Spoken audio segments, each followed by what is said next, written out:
Hello, everyone, and welcome. I'm Sara Wiseman. Today is our monthly forecast, and we are working on the August 2025 channeled forecast from the StarGuides. So the StarGuides are ETs, beings from other planets, and the book, the StarGuide Messages, is available on Amazon. They arrived to me a while back and basically said, don't look for the little green men. That's not what we are. We've been around you and with you and living with you for many eons. And, it's not news to some of you, but to some of you, getting used to the idea is different. It's funny because we're so uptight about the idea of beings from another planet. They're not human, will they be? And then we are continually living on the planet with other beings that are non-human. We're continuing to look at beings from other species, right? So it's a little funny that we're so concerned with beings that may not have originated from Earth. The other thing I would say is when I was in Egypt several years ago and going to all the sacred sites, and it was so clear, just clear as a bell, that that civilization was not created by humans, at least not the humans that we are at this level. And it's so clear that other beings have been coming here and participating in the Earth experiment with us, and that other beings are here now. And the idea of the little green men is fanciful, but it's more likely that the beings are something different. So the Star Guides have information that is unique and different than what I have heard from a variety of other channeling sources. So I think it's kind of fascinating. Let me read for August 2025, the Star Guide Messages. Coming out of collective amnesia. Wow, that's interesting. Coming out of collective amnesia. As a human, much of your journey is about the process of remembering. Just as a newborn baby does not remember their life between lives or their past lives for the most part, so you had to make the arduous journey of letting all of your embedded cultural beliefs go so that you can recall who you really are. It has taken time, hasn't it? Many lifetimes, many generations, and many centuries. But here you are now, and you are beginning to remember everything. You are coming out of collective amnesia. First, you remembered your empathy, your long forgotten ability to feel what another was feeling and to have compassion for them. This was easy for you. Feeling did not need to be kept hidden. Your society accepted emotion as something that could not be controlled. Empathy was easy. Humans are heart-based beings. Intuition was harder. It was accepted that you could feel and understand and know the emotions of another, but it was not accepted that you could also know the thoughts and mind of another. It was seen as outside of what was possible. It was seen as too high of an ability for any of you. Surely you were not wise enough to be able to read each other. Surely this could not be right. Only those higher up on the social ladder, higher up on the spiritual ladder, those more powerful or more attractive or richer than you could be able to read you in this way. You still had the belief system of the all-knowing Father, the God above, the personified divinity who would know all your secrets and forgive you anyway. As for your ability to see beyond the different veils of illusion, such as for those of you who can connect with spirits or travel to other dimensions, in actuality, these gifts or abilities have been available for many of you for a long time, and in some ways they are the least forgotten of the gifts. We say now, it's all oneness, isn't it? Of course this is all possible. How could it not be? Perhaps in your great need to know what happens after you transition, after you die, or what happens to those you love after you die, the gift or technique of mediumship was retained more easily.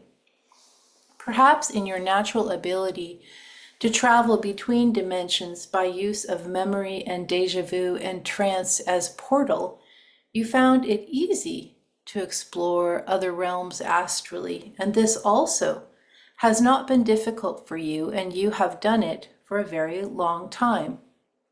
So this is possible to go beyond the veil, and it is also possible for any human to read another living human. Of course, this is increasing and will become the predominant understanding that arrives to you next, and for some, it is already here.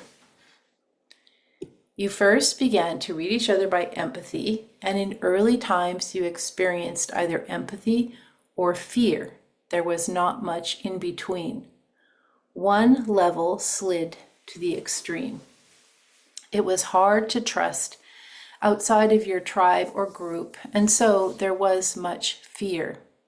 Within your tribe or group, it was also hard to trust.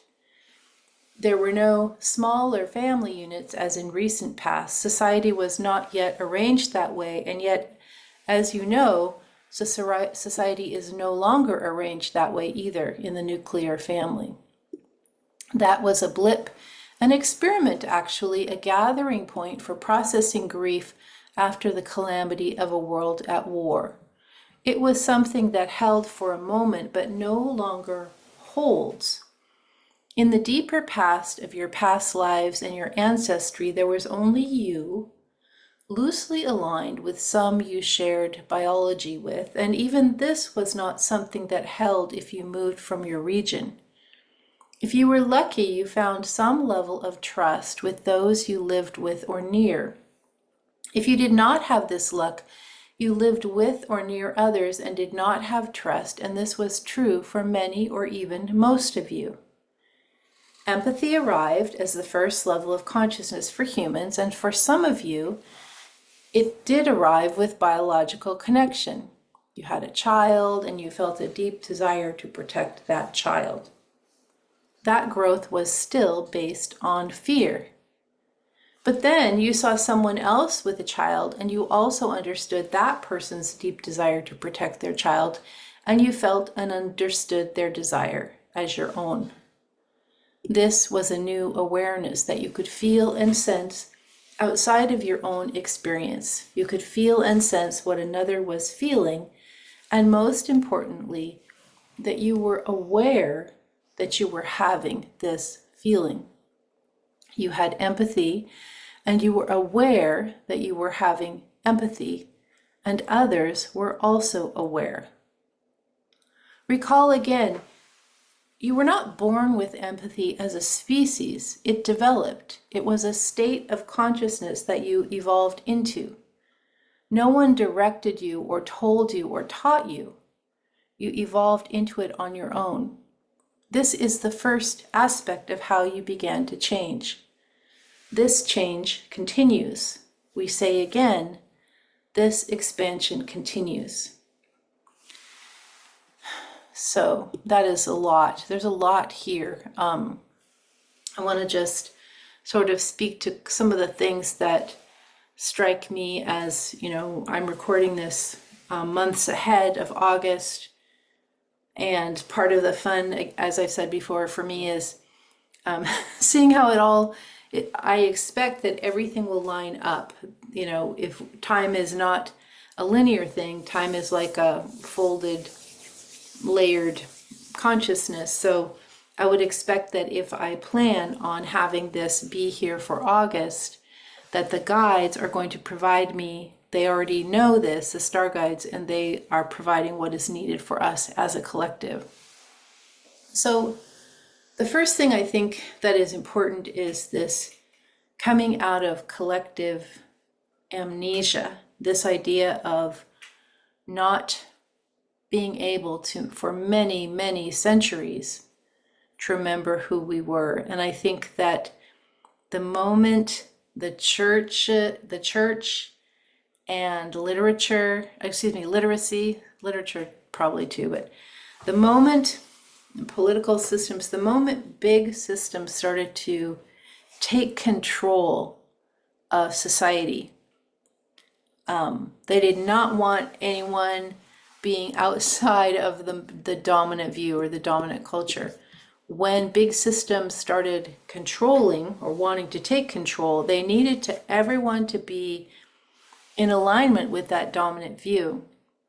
Dominant view probably developed by some rich patriarchy, and it could be actually anywhere in the world. It doesn't have to be like European, it could be anywhere, but whoever had the power wanted to keep the power, and they wanted more power, and they needed a belief system for all of us to just sort of grab onto and agree with, or if not agree with, at least follow. And remembering how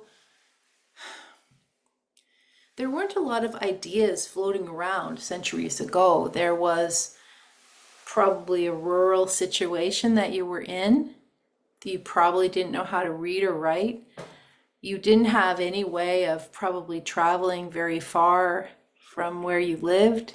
You probably only knew those who lived around you. So your eyes were kind of innocent of the world. The people in power really liked this, because then you could just work, pay the taxes to the fiefdom. And I don't know all the terms, but they didn't want you knowing more. And then better still, when religion came along, it made it very easy to use fear as a way of controlling us. And so we were told, if you do this, you're your sin. If you do that, you should be ostracized. You should be shunned from the church. So all of this fear of, let's all behave in this certain way, not that we agreed on, what the upper ups decided. This is how you're going to behave, and then we're going to use religion in part as a way of controlling behavior. Now, religion also spoke to the divine and spoke to God, which would be the term at that time. And this is why it was especially confusing, because religion was co-opted into being a mind control movement. So time passes and religion gets stronger, and then these societies where, they talk in this channeling about the nuclear family, and the nuclear family being a more recent phenomenon. This idea of being in your tribe and relying on your tribe or your family for survival, your ancestry group. And then even within that, there needed to be control over who was having children, the education of children, the education of women, who would take care of the work. And so all of this very mixed messaging of, there's God, but God has rules. And there's God, but if you don't do what God wants, you're screwed over. And so it was very confusing. It would have been better to say, the emperor has these rules, but they mixed it up. The emperor is like God, or divine right of kings, or they mix it up by mixing source and fear. I suppose one thing I somewhat appreciate about the current political structure is, even though part of it is based in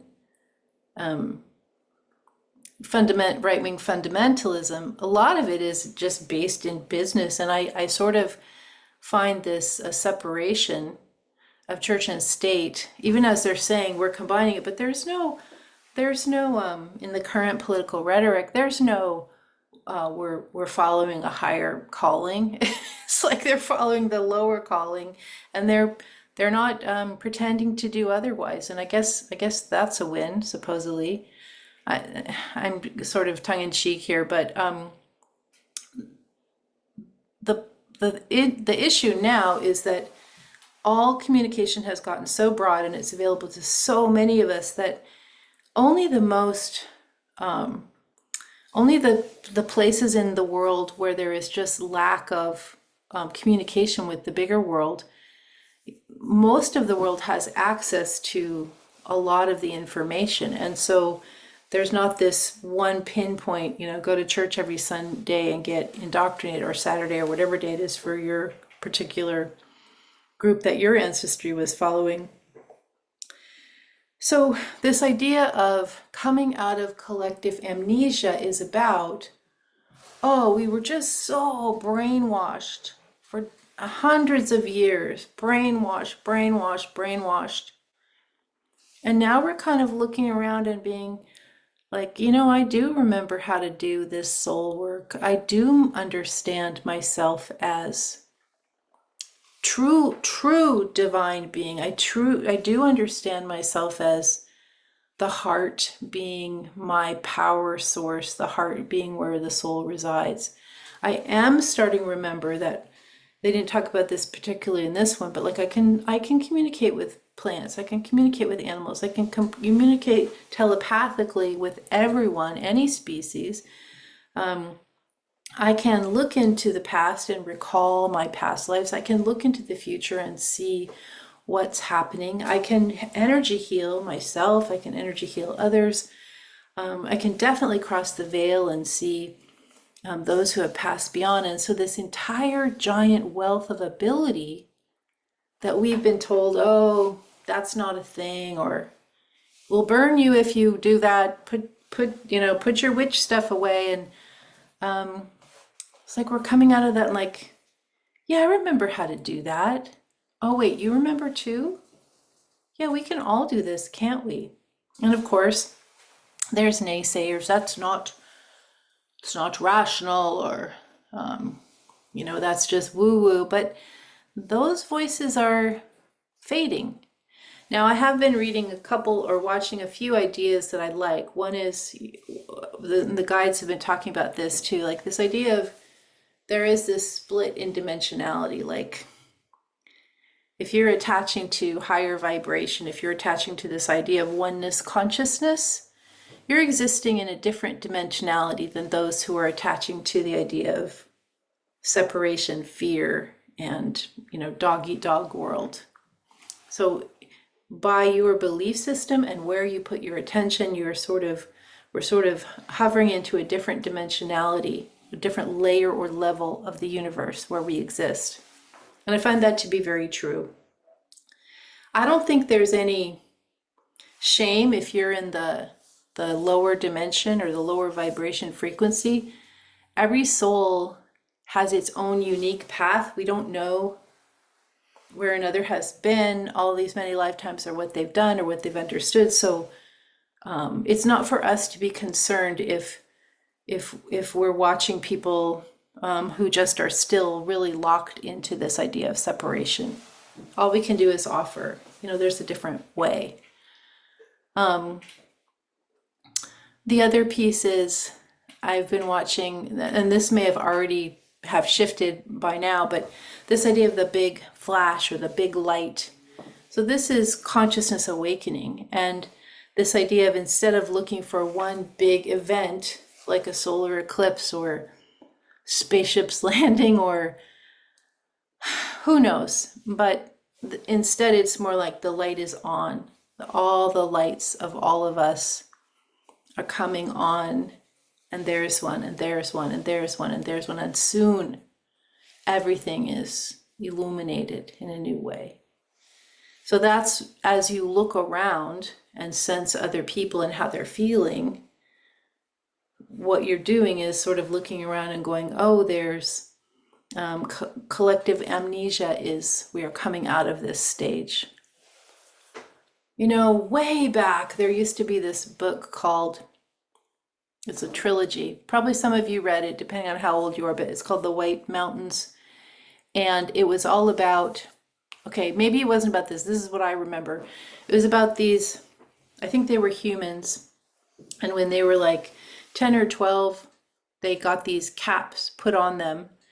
And then they had to go and serve these like robot beings potentially.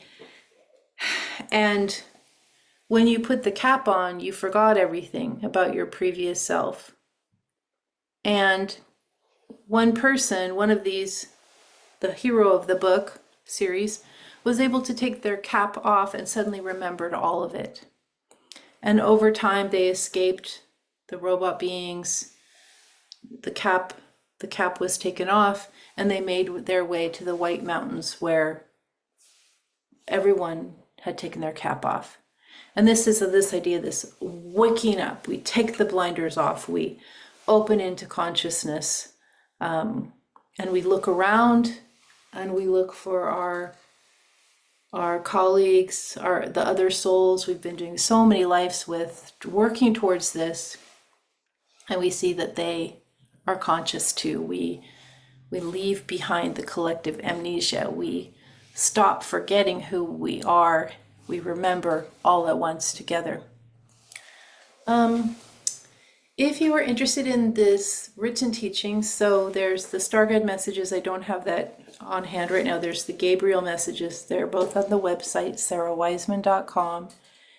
If you'd like to study directly with me, we do that. Those are pretty amazing groups of people who have taken their caps off for certain.